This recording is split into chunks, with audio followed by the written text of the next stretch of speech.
My name is Chelsea. I'm a physical therapist at Panorama. Today I'm going to discuss with you about weaning off of crutches as well as how to use them. To begin with, when it comes to the hip labral procedure, you are going to be on the crutches for approximately 3 weeks. So you cannot wean off of your crutches until you have been approved by your physical therapist or Dr. Ellman.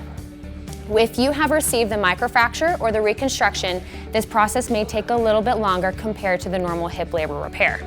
If you also received a combined Gons procedure with a hip labral, you may not wean off of your crutches approximately around 6 to 8 weeks. When you begin on your crutches, you will begin partial weight bearing. This means foot flat on the ground.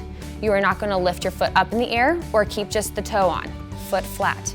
You will have approximately 20 pounds of weight. You can do this by either applying your foot on a scale, about 20 pounds of pressure, or how I like to tell people is if you have a fall leaf underneath your foot, you're trying not to crack it. As you step forward, your right leg and your crutches go with you, or if you have surgery on your left leg, it will be left leg with your crutches. When you begin your progression, it will be 1 crutch with household activities and 2 crutches in community. With 2 crutches in the community, you will increase the weight on your foot. So with the single crutch, if you have surgery on your right leg, you'll have the opposite crutch in your opposite hand.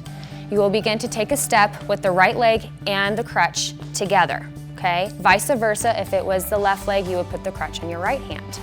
Now, once you begin to not have any symptoms or any pain in your hip, then you may begin to take the crutch away in household activities, but continue to use the 1 crutch in the community.